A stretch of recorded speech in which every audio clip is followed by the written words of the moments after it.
Welcome to Recording Studio Rockstars. I'm Lid Shaw, and this is the podcast created to help you become a rock star of the recording studio. Hello, and welcome to Recording Studio Rockstars, the podcast dedicated to helping you take your recordings to the next level and be a rock star of the recording studio yourself. My guest on the show today is Graham Cochrane, a self-described musician and mix engineer. Graham has built a very successful career recording and releasing both his own records and mixing for clients in many different genres. He's also the creator of the recordingrevolution.com, a fantastic resource where you can go to learn tons about recording. You'll find blog articles, YouTube videos, and podcasts, all absolutely free. And when you're truly ready to invest in yourself and your recordings, you can also check out the in-depth training courses that Graham offers there. He's created complete video courses called the Rethink series to take you through different aspects of recording and mixing. You'll also find the Audio Income Project to help you get started building the business side of your recording career. And when you're ready to join an awesome community of peers, you can check out Dueling Mixes. It's a membership site that Graham created with Joe Gilder, another fantastic audio blogger, for in-depth training, access to monthly mixes, and multitrack recordings for practice and building your own resume. Graham is definitely a rock star of the recording studio, and I'm honored to have you here as our guest today. Graham, welcome to Recording Studio Rockstars. Are you ready to rock? Liz, I am always ready to rock. Thanks for having me. Man, it's my pleasure. I'm really, truly honored to have you on the show. I feel like you are a superstar of the recording world and certainly a superstar of the online audio blogging world. It's so funny. Like, I don't feel like a superstar in either of those places. It's just been a very exciting last few years. And so things have just kind of picked up, and I just find myself in the middle of this crazy industry, meeting a lot of cool people like you, and excited about what kind of resources exist out there now that weren't there when you and I were probably learning how to record. Yeah, indeed. And the stuff, that you're creating, the videos, the blog posts, just the quality of it is so strong. Something I've noticed about you is you're very, very focused on delivering solid and thorough content and making sure that you're never straying from the path. You're really teaching essential stuff to your audience.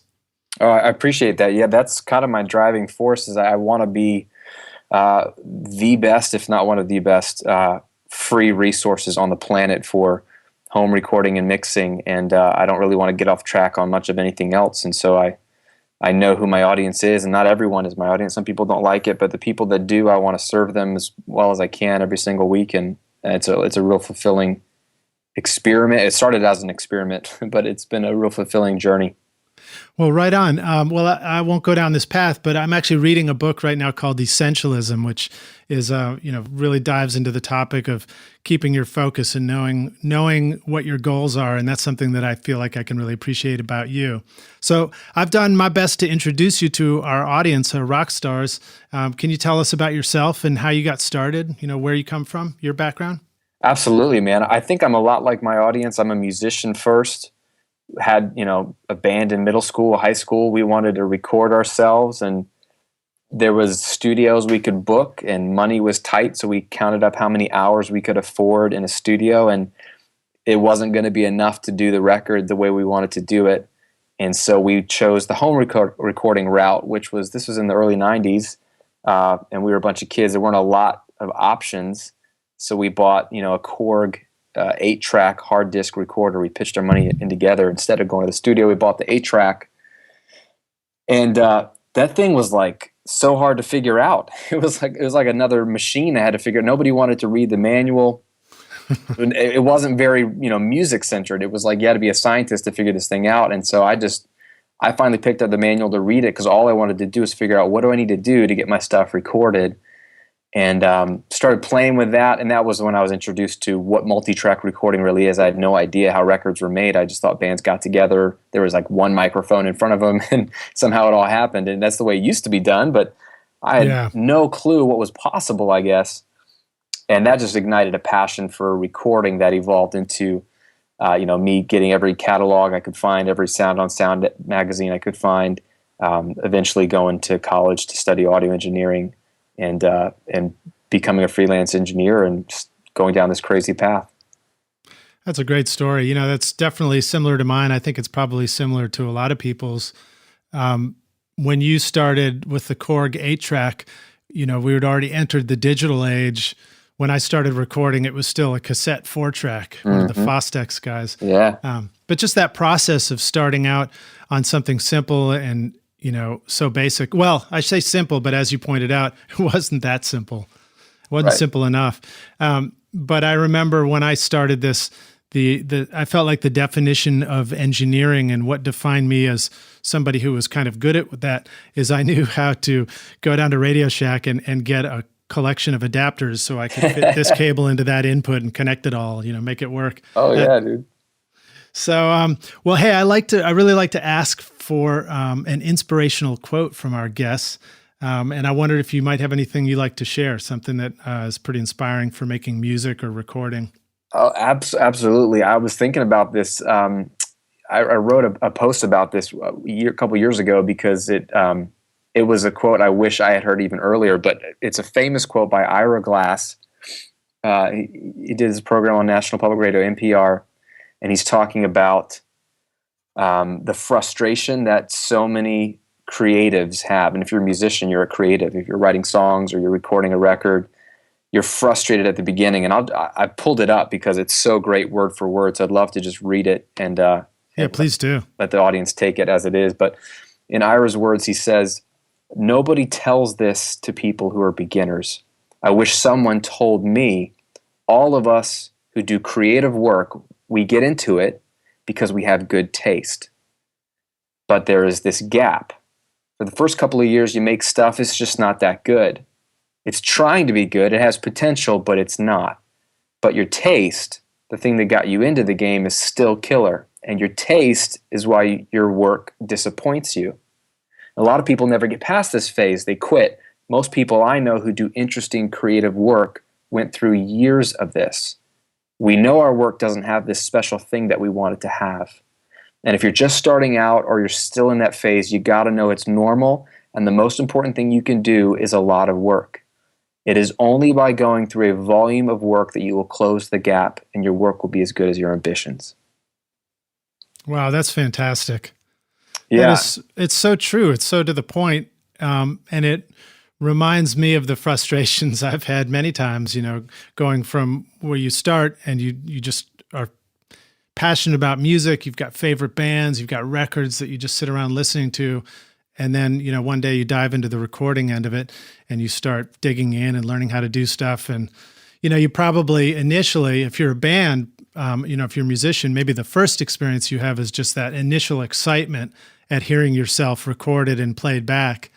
And that can be a big motivator, but it probably isn't too long after that you start to feel a real sense of frustration with things that you're not doing right, that don't match up to the stuff that really inspires you at the beginning. So I see that connection and how that really applies to music and recording. Well, that's a huge part of what I kind of preach in all my content, is that I think the natural progression for musicians turned engineers is, you get excited because you get some recording equipment, and we are blessed to live in an era where recording equipment is super cheap and accessible. So that's the first check in the box, is that everybody has a home studio, and that wasn't possible 20, 30 years ago.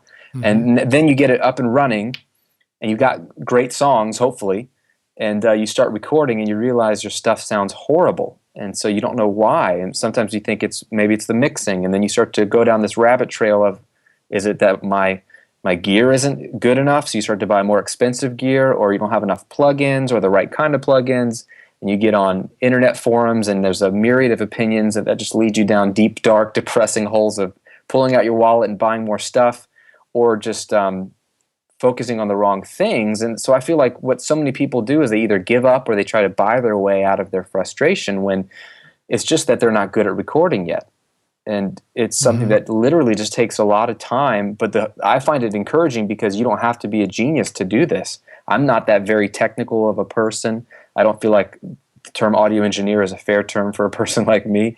Maybe take the word engineer out and put experimenter. I'm an audio experimenter, But I'm just pushing buttons until stuff sounds good, just like with a guitar amp. Just turn the knobs until it sounds good. And over time, you get really smart about what sounds good and what doesn't sound good. And that's what I love about Ira's quote is, if you quit early on, you'll never see how good you could get at this thing. And I know it sounds kind of cliche that don't quit, but with audio recording and mixing, that is the secret: is finish a large body of work, and you will inevitably get better. That's great. I love that. Finish a large body of work, and you will inevitably get better. So, hey, I'm going to quote you for just a second because this applies to that too. And this is from your website. You said, "If I only had this preamp, if I could only upgrade my DAW, my DAW, if I only had a better room or acoustic treatment." Now, you already have all you need to get killer sounding tracks. You just need a new way of thinking. And that is, parallel to this concept of just get in there and realize that what you need is you just need to work on your own craft. You need to work on yourself and what you can contribute to a recording or to your creation, because it's through that process of creating the larger body of work that you begin to understand where your talents are and what you have to offer. Oh, absolutely. Yeah, that's what I'm all about is trying to be a voice of reason in a confusing, crowded environment that screams the reason why your recordings aren't satisfying you is your converters or your preamps or switch DAWs or get some third-party plugins. And I'm not against any purchase unless that purchase is made with money that you don't have, aka you slap down your credit card, and that purchase is made out of fear or misleading information. That is the reason why you're not good. And it's like we almost want to be told that we're one purchase away from better recordings. It's almost easier to swallow that pill than it is to be told you're just probably a solid year away from half decent recordings and a few years away from the kind of recordings you really want to get good at. But you don't need to buy anything new. You just need to do a lot of it. And we're not very patient. So, but that's my message. Well, you're probably familiar with the concept of the 10,000 hour theory. The idea of 10,000 hours to mastery. And I don't think anybody's ever suggested that you were just 10,000 products away from mastery. But it certainly feels that way sometimes. Yeah. Well, so I wanted to ask you to share with us something on your journey in recording that has felt like a failure or a setback for you. I like to find inspiring stories for our listeners, for the rock stars, to hear from you, stuff that's been frustrating for you in the past, but maybe became a real learning experience. Oh man, I've had a lot of frustrating experiences because I feel like I'm guessing at a lot of what I do. So there can be failures in actually recording and mixing. Like I feel like I've done projects where I try to do as best of a job as I could for a client, and then I've had a client, like I did a mastering gig for a guy, and I always take a deposit to start the work, but he paid me all up front, and it was pretty rare. He said, "No, I'm going to pay you up front. That's fine." And I did the work and I delivered it to him, and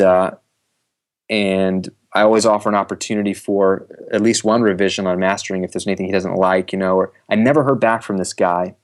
And I was so confused. I was like, well, I guess he'd already paid me. And I guess if I didn't hear from him, he's happy.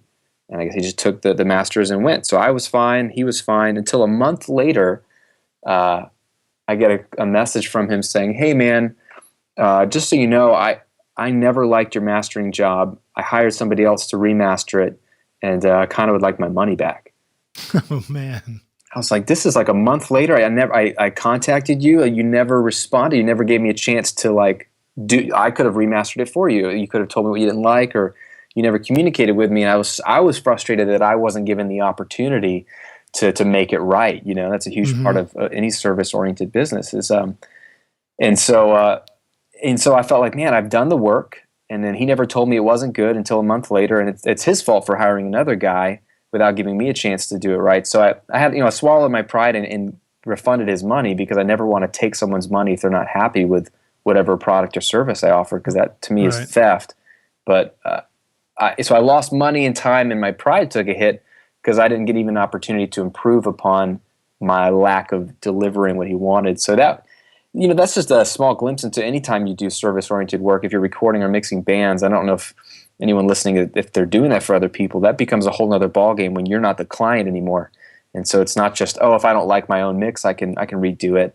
Right. It's scary to put your work out there, and sometimes your clients love it, and sometimes they go, I don't like what you did, and so you take it personally, and it's hard for me to separate out the client work from their having a personal opinion of you as a human being. Well, and dealing with clients too, that process of revising and improving the service that you're providing, it can be a really tricky balancing act to try and find that just right balance where, sometimes you learn that a client really wants you to just jump in and put your heart into it and give it your all. And sometimes your client wants you to kind of take it a step and then let them respond to it, and then take it another step and let them respond to it. And, figuring out that balance as you go is, I think, something that varies client to client, and something that we all just learn through practice and creating that larger body of work like you described. Absolutely. I'll give you another failure too. I have always been recording and mixing bands on the side for years, like starting in college. So my dorm room, freshman year, I had like a little 2-channel audio interface and a laptop with Pro Tools on it, and I thought I had a home studio, and I was like, I can record anything. So I had a lot of naivety, which was great, because I just went out there and told everyone, I'll record your demos, I'll record your albums, I'll record your recitals, whatever. Yeah. And you and Rick Rubin, right? Yeah. That's the only thing that we have in common, probably. I don't have a sweet beard or all the acclaim that he has. I love his work, but I remember, always recording bands since I was in my late teens on the side, and then even when I got out of school, every nights and weekends I had bands over in my apartment, and my wife was really kind to let us have people in, and we'd record them. But one day I was like, I hate my job. I want to do this full time. I'm ready to do this full time. So I went full time the first time, and it just 6 months after going full time with freelance recording and mixing, I got too scared and I backed out. I had so many clients, change schedule on me, or they had to delay their project, and I only had a deposit, or I didn't have a deposit, and just the lack of certainty about a paycheck was a scary reality for me and my new wife. And I didn't have the entrepreneurial gut to stay in there and do it. So I quit being a full-time freelancer the first time and went and got a day audio job doing sound design and stuff for a software company. Mm-hmm. And so anyway, now I'm full-time freelance and stuff with the Recording Revolution. But the first time I thought, now I'm ready to step out and do it, and I didn't have the guts to do it. So that was a scary failure at first, and I thought, man, I'm just never cut out to do this. But now I've been freelance for full-time for 6-7 years now. So the second time it worked out. So if you don't get it the first time, it may not be that's your only shot.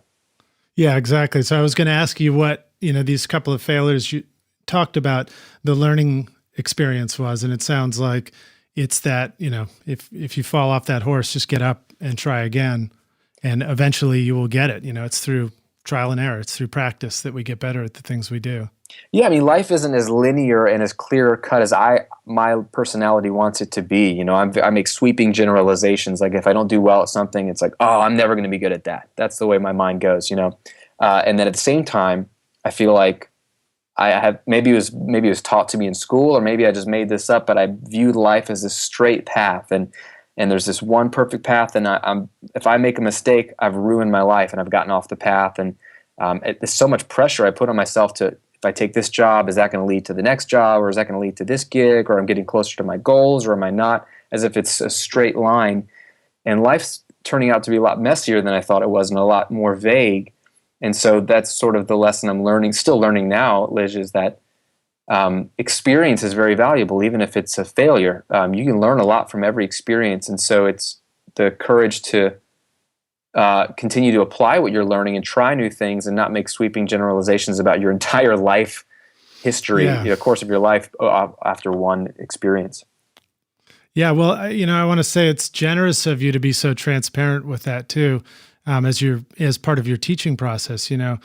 I imagine it can also be tempting or confusing sometimes when you're trying to convey a message to people you're teaching, to think that you're supposed to be showing them, if you just do this, you're gonna just make it straight to the top, in one straight line.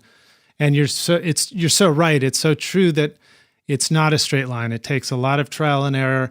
And there are a lot of times where you feel like you have just so severely screwed up this time that there's no way you're going to recover. And yet at the same time, you go through that process and eventually you do recover. And if you just keep, pushing forward and moving towards, what your goals and aspirations are and your passion, you're going to arrive somewhere that when you look back from it, you're going to think, wow, I can't believe I got here. Absolutely. Yeah. Well, so tell us on that big lofty note, tell us a little bit about a time that felt like a real success moment for you, a time where you did look back and you saw the path laid out behind you and you said, wow, this really does work. Oh man, I've been blessed to have a lot of those lately. What I'm doing with the recording revolution was never in the cards for me. It was never a dream for me or a goal, and I don't want anyone to think that I had this great master plan to start something. And I had no plan whatsoever.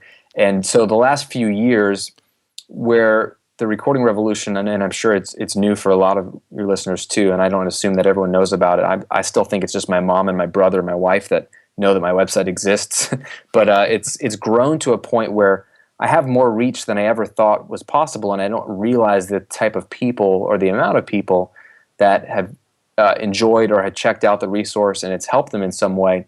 And in the last couple of years, a lot of my mentors and people that I respect in the industry and other industries as well have been able to sort of get in touch with me, and we've been able to talk and or meet, and I've just been able to be blown away by working with some of them and connecting with some of them. Recently, I was able to be on Dave Pensato's show, Pensato's Place. Yep. Golf clap right here, everyone. That's an awesome show. Yeah, it's a great show. I mean, that's a resource that I've been watching for years, and I've always appreciated Dave's humility and transparency as someone at his level of the game. There's not too many of them that want to be generous with teaching and content and look back to the next generation and openly say, hey, this works and this doesn't, or I don't know what I'm doing here, or this has really helped me. And so I've always appreciated that from a distance, and then I learn a lot from his show and all the guests that he has on. And so this summer, being able to be invited to be on the show as a guest, I was even trying to tell him when I was there on the show, I was like, this just doesn't even seem right. I don't really deserve to be back here, but it's kind of crazy that I watched this show and now I'm sitting at this desk with you guys. So it's a humbling experience to see that a simple little blog where I felt like I have no credentials to teach this to you other than the fact that this is how I see the world of audio, and I'll put it out into the abyss, and it's turned into the thing that it is today. It's just kind of crazy. That's great, man. I love that. And then you did recently, I was reading an article of yours where you did a wonderful comparison between, a very respectful comparison between your style of mixing and Dave Pensato's, and you talk about what I think is a topic that's continuing on your site right now about, the speed mixing or mixing quickly rather than slowly. Would you like to talk a little bit about that? Yeah. I was on the show with Dave, and he asked me what is one thing that I think that he and I are polar opposites on, that we teach very differently. And, we're very different people, other than the fact that he has Grammys and I don't. But the one thing I thought of on the set was that, well, Dave is always talking about how slow it takes him to mix. Now, he's not advocating people mix as slow as possible, but he seems to lament the fact that he takes a day or two or whatever to get a mix done. And I told him on the show that I don't think he has anything to worry about. I think what he's doing is clearly working. But for me, it's funny because if I take more time in a mix and I slow down or I come back the next day and keep mixing, my mixes only get worse. Mm-hmm. And I find myself, at best, they only get different. They're not getting any better. Let's just say that. And a lot of times they get worse. I start to undo a lot of what even Dave himself has said is, you only hear a mix for the first time once, especially if it's coming from a client. You only hear a mix for the first time once. It's that first time you pull up the faders, or even your own music, and you haven't listened to it in a while, you recorded it, and now you want to mix it. You pull up the faders. The way you initially hear that guitar and that drum and that vocal and that keyboard part, man, that moment is so valuable because that's your first gut thought of where things should go and how things should sound. And I've been trying to learn to trust my gut instincts on levels and pan and vibe in the early stage, the first 30 minutes to an hour, and then try my hardest not to screw that up as I finish out the mix. And so I talk about mixing fast a lot, and it's a conversation I've had going on for years as a tool that helps me get better mixes, because that's my problem, is mixing slow hurts me.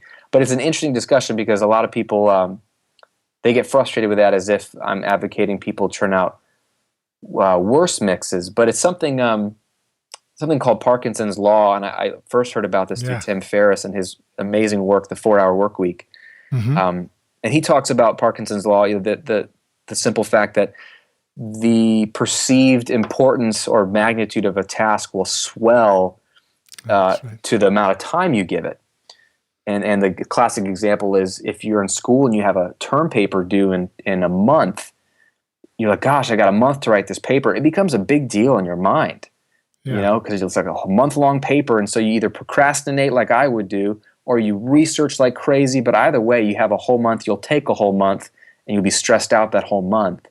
But if your teacher said, term paper's due on my desk tomorrow by 5, you would be scrambling. But somehow you would find a way to crush that paper into oblivion and turn it in within 24 hours. And the stats would show that you would deliver a paper that is at least as good as the month paper, if not better, because of a thing called focus. And so Tim Ferriss talks about harnessing the power of a short deadline or an immediate deadline to help you get better work done in less time. And I just do that with my own mixes. Yeah, I can think of so many examples. I probably shouldn't go into them all, but it's very true. It's very true that, when you have a deadline that's happening right around the corner, you sort of have no choice but to simply hunker down and get to work on it. And you're just going to do it, And if you have a deadline that's a month from now, you'll take a month to worry about it, and then you'll have to hunker down one of these days, But with mixing, one of the things that's interesting to me about that topic is that just whether you give yourself an hour to mix a song or a week to mix a song, inspiration only ever happens in the moment. And so that, the moment of inspiration, when it happens and you react to it, it comes and goes sort of instantaneously.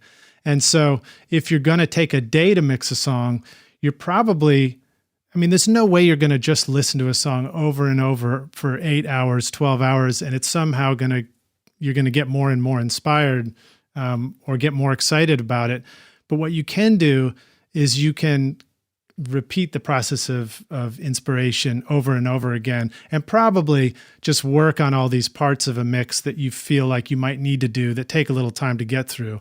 I don't know exactly what sort of details Dave really likes to work on his mixes that might be a day long, but I do know that for myself, when I'm mixing a song, I could take hours to prepare a song and get it ready for the mix. But ultimately, when I sit down to mix it, I want the actual process of inspiration to be, at the speed of music. So I really, makes sense. I want to sit down and really sort of mix it in the moment when it's happening and when I'm hearing it. So I'm sorry, I didn't mean to interrupt you. So can you tell us a little bit more about your process of mixing, and how does it work for you to mix quickly? Yeah, well, that's kind of what I wanted to touch on here, Liz, is that one of the reasons why I like to mix quickly and I advocate mixing quick as something to experiment with is if I have less time to do something, let's just say do a mix, it's not that I just can simply do all the things in a mix faster, like grab a reverb faster and tweak the knob faster. It's not just about speeding up what you do. It invariably means I have to let go of certain things, and I can do fewer things and only focus on certain things. And what that does is it kind of implements Pareto's principle, which is the 80-20 rule of, there's probably 20% of the things you do in a mix. Out of all the things you could do in a given mix, probably 20% of those things are what actually give you 80% of the sound of your mix. Mm-hmm. And I think that's a very profound thing for younger mixers in not just in age, but in their experience to understand is what are the things in a mix that really define the sound of the mix. There's things that can make a little bit of a difference that are really nice and sweet, but they may not be a big win.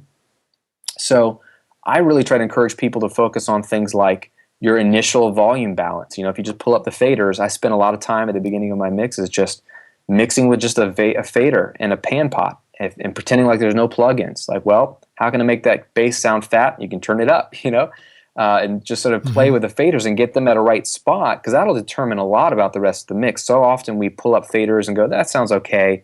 Now let's grab some plugins.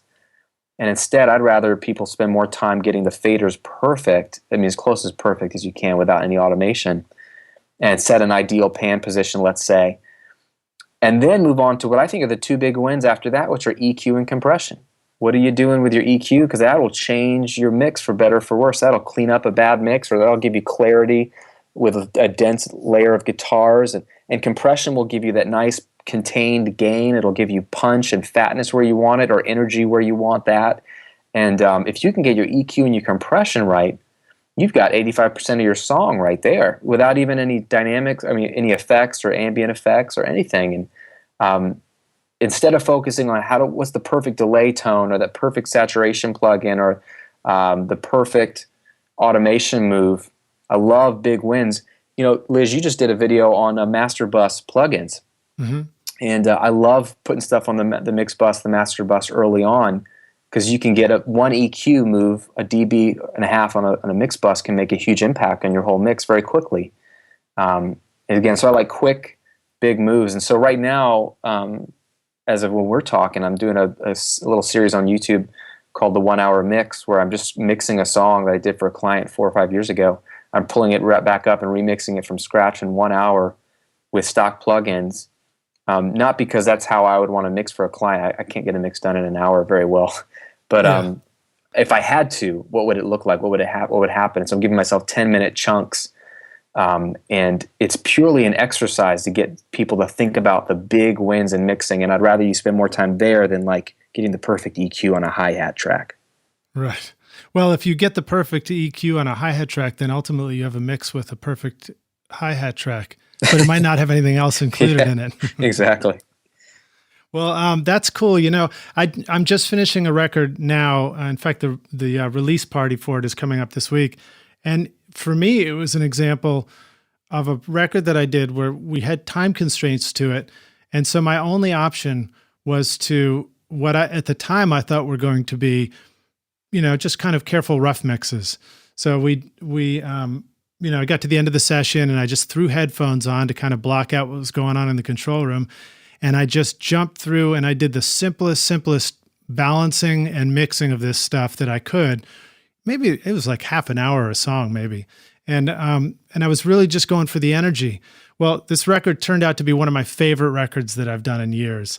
I'm really excited about it. And what I found is that sometimes you can start out doing a fast mix and then just put it away and then come back to it later and just have your thought process of listening to it and come back with the client and make some changes to it and add the things that were missing. Mm-hmm. But if I had spent all day working on that mix, I have a suspicion it wouldn't have been as good as it turned out to be. Oh, that's huge. Because you, like you said earlier about the inspiration, in that moment, right after a session, you are responding to what's so fresh on your mind. And it's a very quick process because it's very clear what you need to do. Here's the snare, here's that guitar, pan it here, turn it up here, get that vibe. The vocal is the hook here, or you're not overthinking it. And that's what's so valuable to these young mixers who, well, let's just say it this way, and my way is not the only way for sure. There are people that are maybe more technical minded than me, and so either they want a resource that is more technical minded, or they teach mixing as if it's a technical endeavor, a science, or a formula.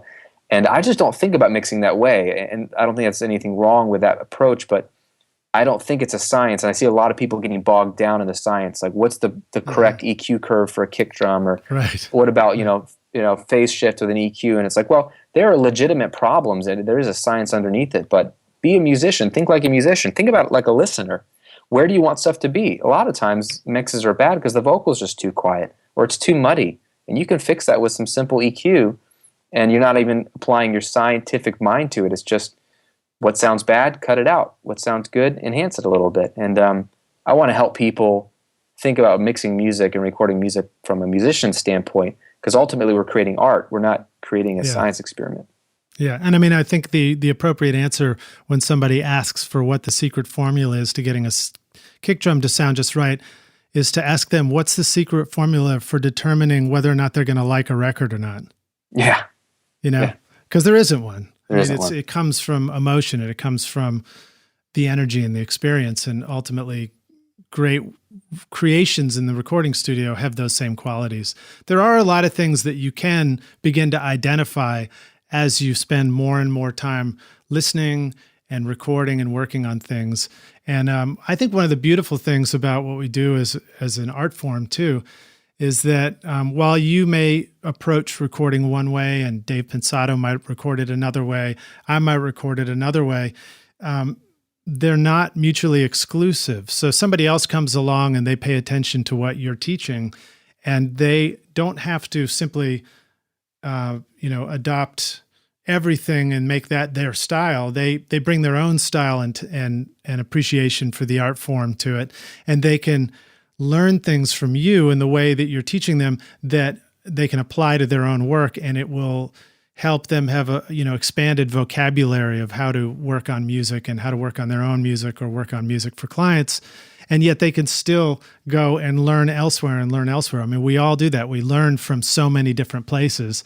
And that's the beauty of it is that there's just so much opportunity out there to take away this tip from here and this, coursework from over here. So it's pretty exciting. Oh, it's super exciting. We live in an amazing time for music makers because not just the tools have come. I mean, that's why I named my site The Recording Revolution, because it is a revolutionary period we're living in where the barrier of entry for quality professional recording equipment and mixing equipment has just plummeted to the bottom, that anybody can have a great studio now. Cost is no longer the issue, which allows talent and hard work to rise to the top. And then the same is true for education. Because of the internet, there's a lot of bad education out there, but there's access to a lot of good education, a lot of resources like this podcast, everything that you're doing. There's a whole crew of us doing audio stuff. We've all kind of become friends over the years because we're serving a very similar space. You mentioned Joe Gilder. He's one of my partners. We do dueling mixes together. There's so many of these guys out there. And none of this existed when I was starting out to learn. And so it's just like, I run businesses, and so I've had to learn how to do business. I didn't go to school for business. And so I don't just read one book about business from one author. I read a ton. I have so many authors that I've learned from. And like you said, I pick up pieces here and there. And ultimately, I'm not any one of those authors that I've studied under or people that I've learned from in person. I am uniquely me, and I have my own way of viewing things, and I have to learn from people that are smarter than me and mix it all together. And it's the same with audio. It's such a subjective, wonderful space to be in that it's actually super exciting to learn from a lot of places. Well, I imagine that must be one of the things that is beneficial about joining Dueling Mixes, for example, is you surround yourself with other peers that you can learn from, and from both you and Joe, two different styles of mixing and different approaches. And it just immerses a student in this environment that allows them to learn from many different directions all at once. But yeah, that was the concept behind Dueling Mixes, was how Joe and I would mix a song totally differently.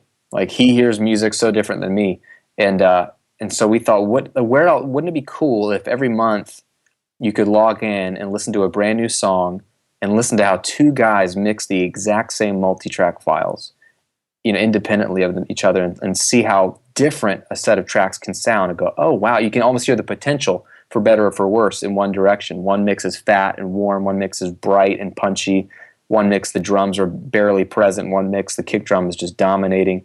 One mix focused on a guitar loop, the other focused on the vocal. You get a picture of what's possible, and then they get to listen to other members inside the community because everyone's sharing their mixes as well. And so I think it gets people to develop. The goal is to get members to develop their own taste, actually decide what they like to hear in a mix. We actually encourage our members to critique our mixes and tell us what is good about Graham's mix and what's bad about it. Why do you, in their own opinion, what do you not like about my mix? What do you like about it? What do you not like about Joe's? Being able to articulate that is helping them come from the mind of what's a guitar supposed to sound like to what do I like my guitars to sound like in this song, Yeah. It's a fun place. Well, and I'm just remembering what you talked about interacting with a client and getting feedback. Well, And in your case, you didn't get any feedback, unfortunately. But ideally, you would get feedback from a client. And I imagine that a community like Dueling Mixes allows people to interact with each other. And it begins to give you that experience of getting feedback on something you do and responding to it, which is really a positive thing if you're going to work with clients in particular. Oh, yeah. And, that's the negative thing about our day and age is everyone can operate in isolation, so we don't have a lot of real, true community in the audio space in person a lot of times because the traditional studio internship process is slowly dying. And so what I used to benefit from by interning and working in a studio was hanging around 10 other people and picking their brain and sharing stories and tips and learning and watching people work. And so that a lot of us, I talk about like our little audio caves, we hide out in our little audio caves, our basements or our bedrooms working alone. And Dueling Mixes kind of brings us together virtually where we can all work on the same music every month together and share our experiences for better or for worse and get encouragement and feedback and stuff. And it's scary to share something and say, what do you think about this? And then get some criticism. Yeah. But it's super valuable if you want to get better. Yeah, the community thing is just awesome. And, it's funny that you mentioned that because there's really a remarkable thing going on right here at the Toy Box studio right now. I have 3 interns who've just started their fall internship here, and they are literally in the other room with earphones on taking show notes and listening to this interview as it goes down. So yes, it is a rare opportunity to be able to be in a studio environment and be around other people in a community. And for anybody who's making music on their own or they're not in a music hub, one of the Nashville, New York, Los Angeles here in the US, what a great resource to be able to be in a community online. I mean, we spend so much time looking at our computers and our phones anyway. Why not interact with people that really propel us forward in our craft and in our creations? Oh, that's fantastic. It's fantastic that you have interns and that there's a place for that to still exist. And I think my internship in a major studio for me was one of the most valuable experiences, including discovering things that I hated and did not like. That's kind of brought me to where I am today. So I'm actually grateful for some of those negative experiences. Again, experience is super valuable because it can never be taken away from you, and you can process, digest, and learn a lot about yourself. And working with people for better or for worse has been super valuable over the years. Yep. You hear that, rock stars? Even every negative experience is a positive experience, ultimately, if you can keep heading in the right direction. I mean, it sounds like one of those cheesy cat posters, like what they say that in the Lego movie. I know it sounds like a cat poster, believe. But it's so true. It depends on how you view things. And I'm seeing in retrospect how things that I thought were a waste of time have 6 years later proved more valuable, or 10 years later have turned a corner or turned into something else. So you just never know what your experiences will turn into. Hi, I hope you are enjoying hearing from today's featured rock star. We are just about to head into the jam session, and I want to let you know that all the cool stuff we talk about will all be available in the show notes for this episode. If you would like me to send it directly to you, all you need to do is text Jam Session to 33444, and I'll send you free content, including the show notes. Again, that's Jam Session to 33444, and I'll send you free content, including the show notes. Cheers. Yes, indeed. Well, Graham, I think we're getting close to wrapping up here, and so I was hoping we could just leap into the final stretch here. It's what I like to call the jam session. Ooh, just a series of questions that you can give quick answers to, or as quick as you feel like. Yeah. All right, great. Well, so I'll start at the beginning. What was holding you back at the beginning from getting started in recording? A fear that my recordings would not sound good. Okay, all right. And then what was some of the best advice you ever received about recording? Just put the mic where it sounds good. Just put it where it sounds good and don't overthink it. Right on. Yeah, hopefully the music that you want is coming out of the instrument in the first place. Yeah, there's not much I can do about that if I'm not talented at my instrument. I guess I get better. All right, so what recording tip, hack, or secret sauce would you like to share from your experience? Oh man, Sorry, that's not a very quick question there. That's like a general one. No, it's okay. I'll give you two. I'll It give snuck you. into the jam Yeah, session. it's all right. You're trying to keep me on my toes, and that's good. I'll give you a recording one and a mixing one. So a recording hack for me is use cardioid mics as often as possible in a home studio. Those are the mics that pick up sound on one front of it, not on the back, for the express purpose of using the back of the microphone to reject whatever sounds nasty in your room. So it could be a computer fan noise. If your computer's loud and you're in the same room as your computer, put the back of the microphone to your computer. If it's a reflective surface that's just reflecting something nasty, aim the back of the mic to that, or a window. A lot of times people think about where to place the mic and they never think about where to put the back of the mic if it's a cardioid polar pattern, and I use that a lot when the space isn't that great. So use the back of your mic. And then for mixing, one of my all-time favorite things that I never did, I was taught it in college and I ignored the advice for years, is to do a lot of mixing in mono. Flip your whole mix to mono and then choose your EQ curves and your compression decisions. It is really hard to do because it's hard to hear, but it forces you to get clarity and punch when everything's coming out of one speaker, and then when you pop it back into stereo, it sounds killer.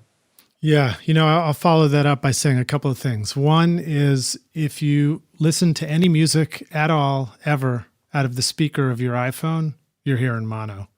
It's doing exactly that. It's summing all those sounds together and letting you hear them compiled together in one output of one speaker. And then another is, when you are mixing in stereo and you've got your stereo speakers, if you're ever asking yourself why mono, be aware that what comes out of the left speaker it's treated differently by the room on the left side than what comes out of the right speaker. The room is responding to that speaker differently.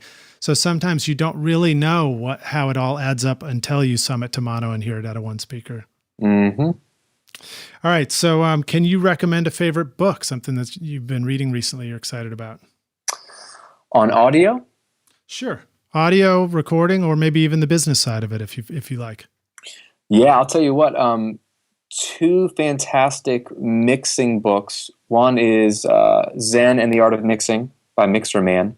And although he and I disagree very vehemently on a few main issues, I can't recommend his book enough. The whole book, except for the one chapter about analog summing that I feel like doesn't even really fit in his book, the whole book is fantastic. And he approaches mixing from a musician standpoint, and he gets it. He puts into words what I'm trying to put into words so often. So Zen and the Art of Mixing is a wonderful read. And then Mike Sr., who contributes to Sound on Sound magazine, has a great book called Mixing Secrets for the Small Studio. And it's very much more technical than I am. He's a genius, and I'm not really that smart. So a lot of times I'm having to read it 2 or 3 times to understand what he's talking about. But if you do what he says, your mixes will sound a lot better. So those 2 books for mixing. And then one of my favorite business books of all time has become The Go-Giver by Bob Berg. It's a quick little read. It's a book about generosity, honestly. And it's so true. And it lines up with how I've tried to run the recording revolution and my freelance business. And I read it 2 years ago and felt like finally someone put into words what I believed to be true all along. And I got so many insights from it. And it's a fantastic, quick little read, The Go-Giver. Yeah, I just got that one. I haven't read it yet. And I'm trying to remember, I may have even heard about that from you or possibly from Pat Flynn, who, for our audience, he's a great blogger, not to do with audio, but great guy. Mm-hmm. And then Zen and the Art of Mixing, fantastic book by Mixer Man. I love that one. I devoured that book. Yeah, it's great. It's great. Okay, so now can you share a favorite hardware tool that you're enjoying in the studio? It could be anything from a tuner to a mic or some piece of gear. Oh man, so the honest truth is I love my new desk that I bought from RSC. I had a custom desk built, and I think it's actually the most expensive piece of gear in my studio, and it literally does nothing for the audio in my studio. It's literally just a desk. But it keeps the audio up off the ground, right? It does, and it hides the cables, and it has a nice little leather armrest, and it makes me feel very special and important. No, but in all seriousness, I do love that, and I'm loving a bunch of microphones that I've had for a few years that you can't get anymore, that Kel Audio used to make, a little manufacturer in Canada. They were like the HM1 and the HM2D. They're these little microphones that just sound so cool, and I use them all the time in the studio. And if you can find them on eBay, Kel Audio, they're super cheap mics, and they sound super good. I love them. Okay, groovy. I have not worked with those, but I look forward to checking them out. Now, how about a favorite software tool for recording, whether it's a plugin, a DAW? You know, I love Slate Digital's plugins. Stephen Slate, I don't really buy many third-party plugins, but I think I own every single plugin he's ever made. And I'm a huge fan of, actually, a free plugin is Revival. And he includes that now. If you download his virtual mix rack demo, you don't even have to buy the plugin, but if you download the virtual mix rack demo, you get a free saturation harmonic exciter plugin called Revival, and it has 2 knobs on it. I love things that are simple. It's called Shimmer and Thickness, and you can literally add more shimmer to your mix, or more thickness, or you can do it to I literally turned an acoustic guitar that was recorded with an SM57 and cranked the shimmer and the thickness all the way up, and then it sounded like it was mic'd through a condenser. It had more clarity, more detail, more body. I really don't understand what is happening in that plugin, but it's free, and it's one of my favorite plugins that he makes. It's crazy. It's the awesome knob. Yeah, it's basically what you're looking for. It's an awesome knob.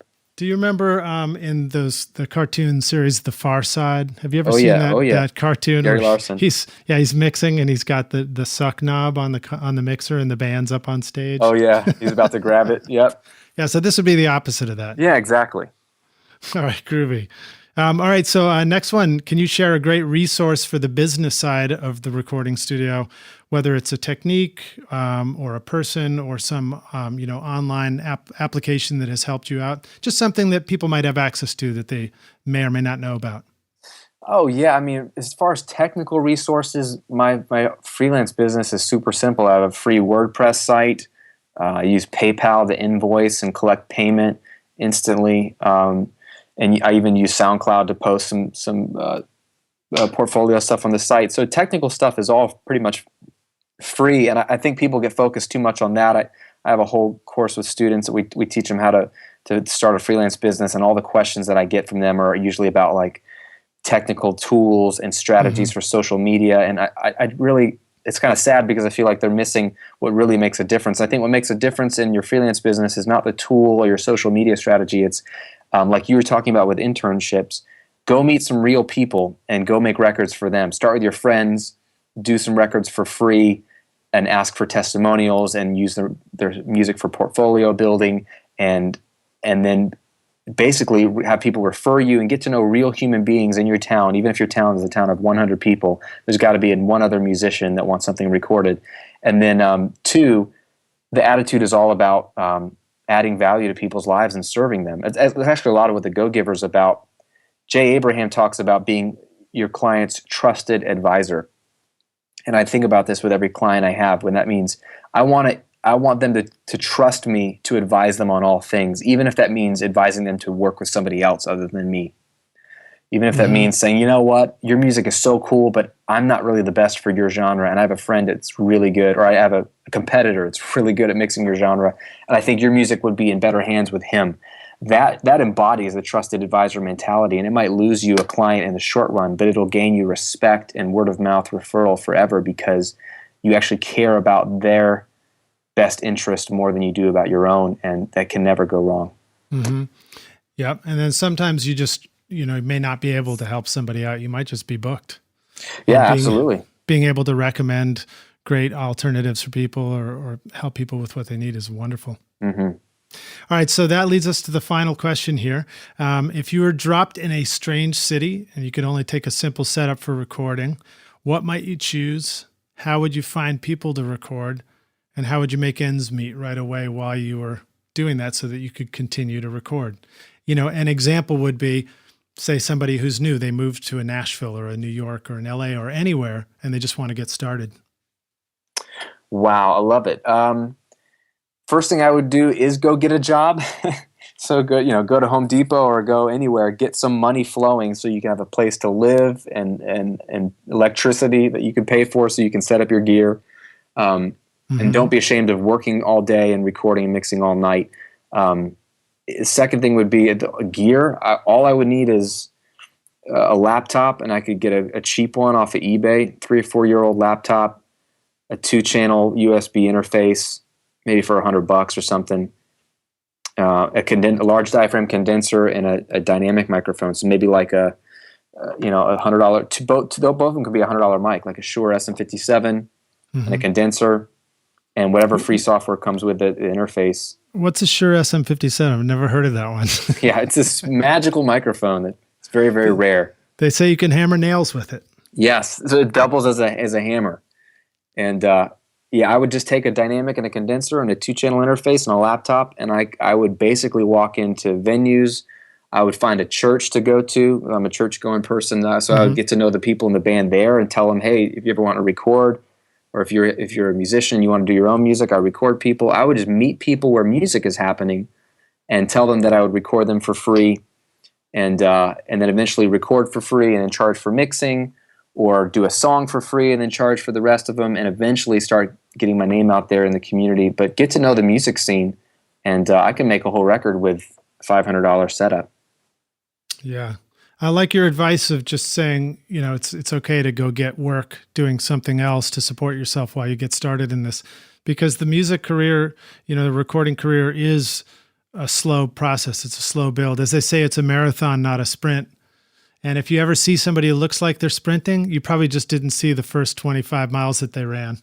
Bingo. Oh, absolutely. You know what I mean? And I know if you want to sustain a career in music, you have to have money because you have to live.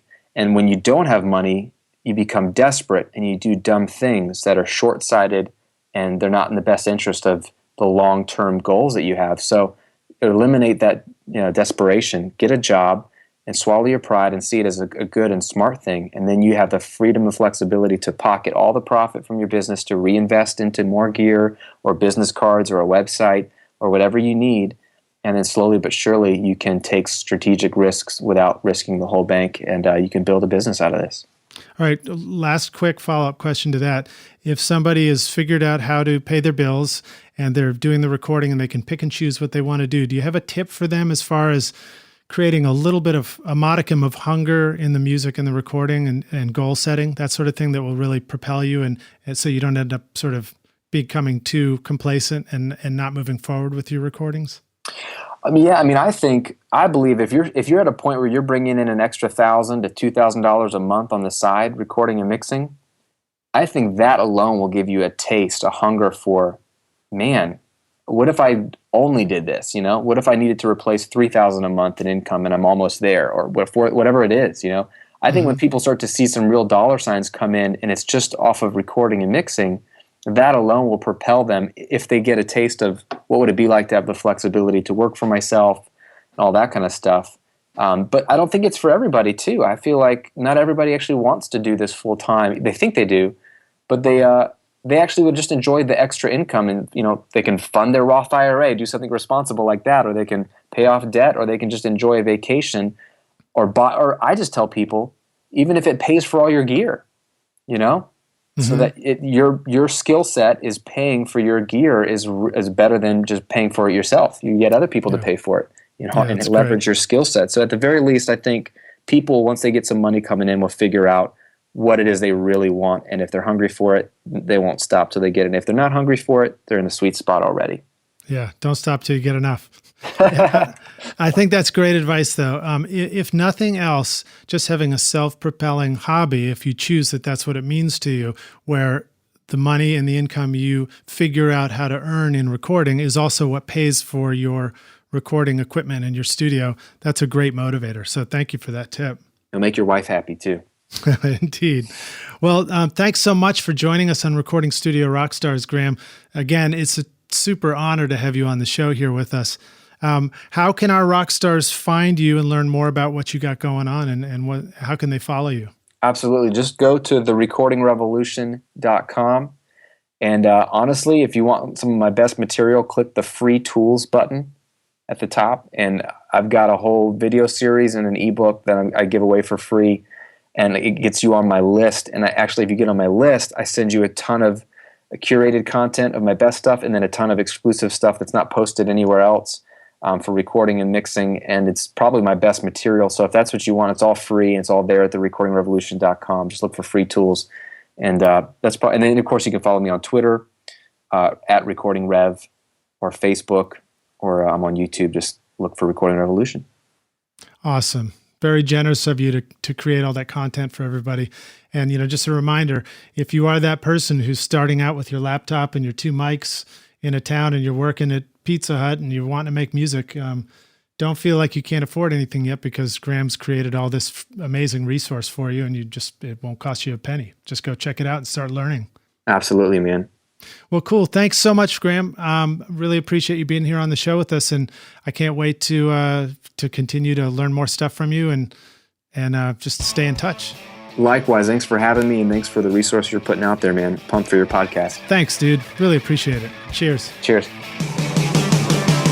Thanks so much for listening to Recording Studio Rockstars. If you enjoyed the show and want to help make it better, please leave a rating and review on iTunes to help reach more people. You can click directly over to iTunes or go to recordingstudiorockstars.com/review for an easy explanation. And if you want more free content, all you have to do is text RS Rockstars to 33444. Again, that's RS Rockstars to 33444, and I'll keep you in the loop with articles, videos, and podcast updates. And I'll let you know about any upcoming giveaway offers, all totally free. Thanks for listening. I'm Lij Shaw, and this is Recording Studio Rockstars. Now, go make great music.